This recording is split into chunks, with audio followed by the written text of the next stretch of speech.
Hello students of class 2nd. Students, I am going to explain of chapter 9. Chapter name is Time and Calendar. Firstly open your book to page number 130. Okay students, चलिए इसको start करते हैं। ये आपका get set go है, यानी कि इसमें बेसिक नॉलेज होती है जो आपको पहले से पता होगी, यानी कि आपको टाइम देखना आता होगा। ठीक है, इसमें हमें टाइम ही सीखना है कि टाइम को कैसे देखा जाता है, कैसे हमें पता चलता है कि अब क्या टाइम हुआ है। ओके स्टूडेंट्स, चलिए देखते हैं। फर्स्ट क्वेश्चन है, write the time for each activity of Neena. यानी कि नीना एक बच्ची है, ठीक है, उसकी ऑल एक्टिविटी की हम टाइमिंग देखेंगे कि वो किस टाइम कौन सा वर्क करती है। इसमें यहाँ पर क्लॉक दी हुई है, उन क्लॉक को देखते हुए हम उसकी टाइमिंग यहाँ पर फिल करेंगे जो इसमें स्पेस दिया हुआ है। नीना वेक्स अप एट, यानी कि नीना किस टाइम उठती है।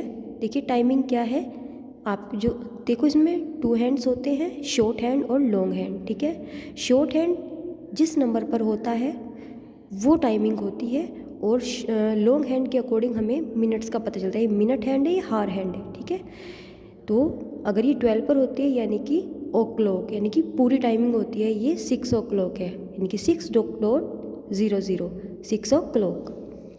ठीक है, हम ऐसे लिख सकते हैं, अदरवाइज़ हम 6 ओ क्लॉक भी लिख सकते हैं, ये चीज़ हटा देंगे, 6 ओ क्लॉक भी लिख सकते हैं। चलिए सेकंड है आपका, she goes to school at, school किस टाइम जाती है नीना। देखिए अब आपका जो शॉर्ट हैंड है वो 7 पर आ गया, और बिग हैंड कहाँ पर है, 12 पर, यानी कि ओ क्लॉक। 12 पर होता है तो ओ क्लॉक ही आता है, और शॉर्ट हैंड जहाँ पर होता है वो टाइमिंग होती है, हार हैंड है। ठीक है, यानी कि 7 ओ क्लॉक। ठीक है, नेक्स्ट है, शी रिटर्न्स होम एट, यानी कि वो घर किस टाइम वापस आती है। शॉर्ट हैंड कहाँ पर है, 3 पर, और लॉन्ग हैंड आपका 12 पर है। देन क्या टाइमिंग है बेटा, 3, बिकॉज आपका जो शॉर्ट हैंड है वो 3 पर है और लॉन्ग हैंड आपका 12 पर है, तो 12 पर होता है, इनकी क्लॉक हुए हैं, कितने क्लॉक हुए हैं, 3 ओ क्लॉक, यानी कि 3:00।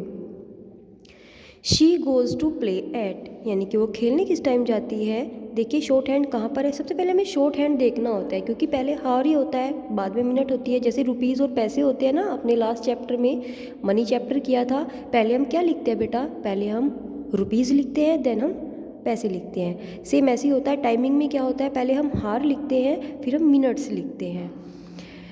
तो यहाँ पर हार हैंड हमारा 5 पर है, देन हार इज़ 5, और 12 पर है, देन 12 यानी कि ओ क्लॉक, यानी कि टाइमिंग आपकी पूरी हो चुकी है, यानी कि 5 ओ क्लॉक। ओके स्टूडेंट्स, जब 12 पर होता है तो कुछ मिनट नहीं आती, 0 हो जाता है, वहाँ पर आपका टाइम कंप्लीट होता है। ओके स्टूडेंट्स, तो वहाँ पर हम 0 लिखेंगे, यानी कि 5 ओ क्लॉक टाइमिंग है। नेक्स्ट है आपका, she goes to bed at, वो बेड यानी कि सोने किस टाइम जाती है। शॉर्ट हैंड 9 पर है और लॉन्ग हैंड आपका 12 पर है, देन 9 ओ क्लॉक। ठीक है, 9:00। ओके स्टूडेंट्स, आई होप आपको टाइमिंग समझ आई हो, उसकी एक्टिविटी यानी कि नीना की एक्टिविटी, वो किस टाइम कौन सा वर्क करती है, ये आपको समझ आया हो। चलिए अब हम देखते हैं रीडिंग द टाइम। अब हम क्या पढ़ेंगे, अब हम टाइमिंग को रीड करेंगे। ये आपकी क्लॉक है, ठीक है, देखो ये दिया हुआ है जो मैं आपको पहले बता चुकी हूँ ना, ये लॉन्ग हैंड है आपका, लॉन्ग हैंड यानी कि 12 पर है तो ओ क्लॉक आएगा। ये शॉर्ट हैंड है, ठीक है, ये शॉर्ट हैंड है। A clock has 2 hands, clock में कितने हैंड होते हैं, 2 हैंड होते हैं। Long hand is the minute hand, जो लॉन्ग हैंड होता है वो मिनट हैंड होता है, and short hand is the hour hand, जो शॉर्ट हैंड होता है वो हावर हैंड होता है।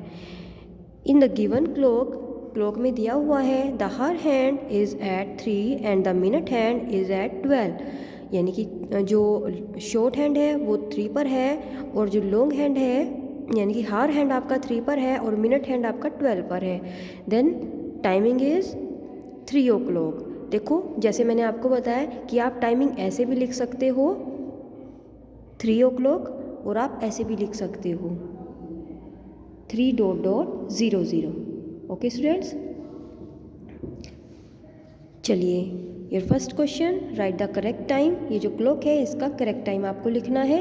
इसमें क्या टाइमिंग है, 9 ओ क्लॉक, यानी कि 9:00 आप ऐसे लिख सकते हैं और आप ऐसे भी लिख सकते हैं 9 o'clock, ठीक है। कंप्लीट टाइमिंग है तो 9 o'clock। इसमें 10.00 यानी कि 10 o'clock। यहाँ पर शॉर्ट हैंड कहाँ पर है?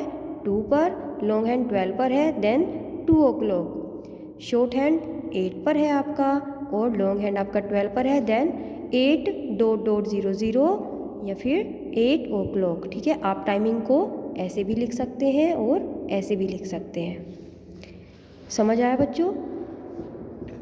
चलिए पढ़ते हैं अब पढ़ेंगे हम हाफ पास्ट। अभी आपने क्या पढ़ा? o'clock। o'clock कब होता है हमारा? जब हमारा लॉन्ग हैंड यानी कि मिनट हैंड 12 पर होता है। जब हमारा मिनट हैंड 12 पर होता है देन हमारा o'clock होता है, ठीक है। अब हम पढ़ेंगे हाफ पास्ट। हाफ पास्ट कब होता है? जब हमारा लॉन्ग हैंड 6 पर होता है। समझ रहे हो ना बच्चों? हाफ पास्ट कब होता है? यानी कि 30 minute. Half past means 30 minute. 30 minute कहाँ पर है? आपकी 6 पर है।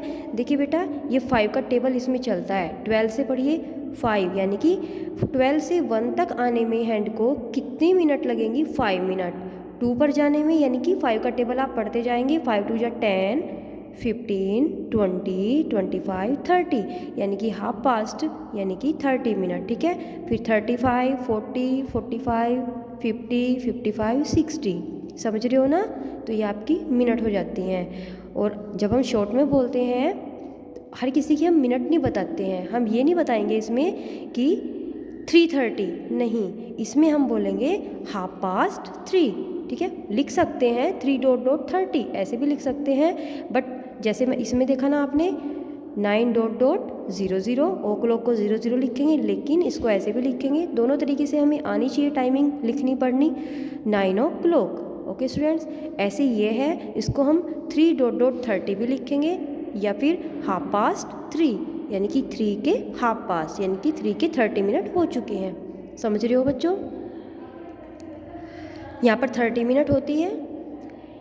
In the given clock, clock में दिया गया है the her hand is between 3 and 4।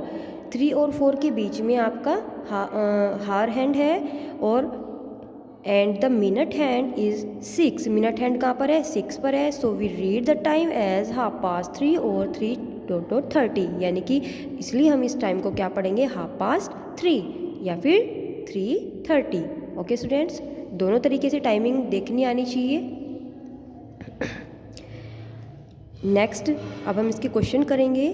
चलिए देखते हैं। आपकी जो लॉन्ग हैंड है 6 पर है, यहाँ पर भी 6 पर है, यहाँ पर भी 6 पर है, यहाँ पर भी, यानी कि ये सभी टाइमिंग कितनी है? हाफ पास्ट की टाइमिंग है आपकी, ठीक है। अगर 6 पर होती है तो 30 मिनट होती है, ये तो पता चल चुका है। और इसको इंग्लिश में कैसे लिखते हैं? यानी कि हाफ पास्ट। हाफ पास्ट किसके? 12 और 1 के बीच में, जिसको क्रॉस कर चुकी है उसके हाफ पास्ट। जिसको क्रॉस कर, जिस पर आने वाली है वो नहीं, जिसको क्रॉस कर, अभी 1 पर तो आई नहीं है, यानी कि 12 को क्रॉस किया है। किसको पास्ट किया है? 12 को।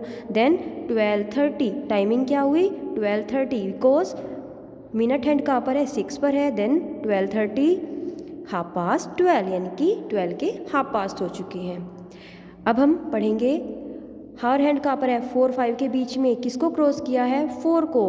निडल जो आपकी जो बिग हैंड है वो 6 पर, यानी कि 30 मिनट है, यानी कि 4:30 हाफ पास्ट 4, यानी कि 4 के half past. Okay students, next है आपका 1 और 2 के बीच में है आपका हार हैंड। मिनट हैंड 6 पर है, यानी कि मिनट तो आपकी 30 है।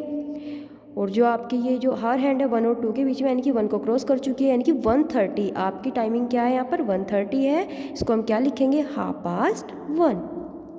नेक्स्ट है हार हैंड 7 8 के बीच में है और मिनट हैंड आपका 6 पर है। मिनट हैंड कहाँ पर है आपका? 6 पर है। देन हम क्या पढ़ेंगे इसको? 7 को क्रॉस किया है, then 7:30 half past 7। Okay students, I hope आपको ये समझ आया हो। देखो बच्चों, टाइम देखना अच्छे से आना चाहिए सभी को। अपनी अपनी क्लॉक में टाइम देखना सीखना चाहिए।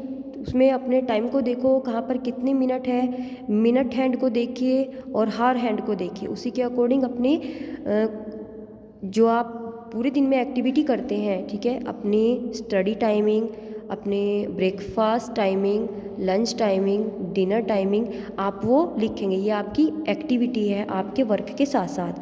आप अपना ये वर्क तो करेंगे, इसके साथ साथ आप क्या करेंगे, अपनी ये एक्टिविटी भी करेंगे कि आप अपनी नोटबुक में, मैथ की नोटबुक में अपनी टाइमिंग लिखेंगे, ऑल एक्टिविटी जो आप पूरे दिन में करते हैं। आप ब्रेकफास्ट किस टाइम करते हैं उसको आप मतलब इंग्लिश में भी लिखेंगे, हाफ पास्ट या ओ क्लॉक, ठीक है। और आप उसमें भी लिखेंगे मतलब कितनी मिनट, 3:30 मिनट या 4:30 मिनट, ऐसे भी दोनों तरीके की टाइमिंग आपको लिखनी है। ये आपकी अदर एक्टिविटी है जो आपको मैथ्स की नोटबुक में करनी है।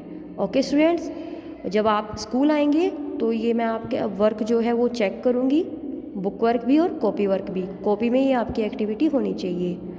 थैंक यू बच्चों, हैव अ गुड डे।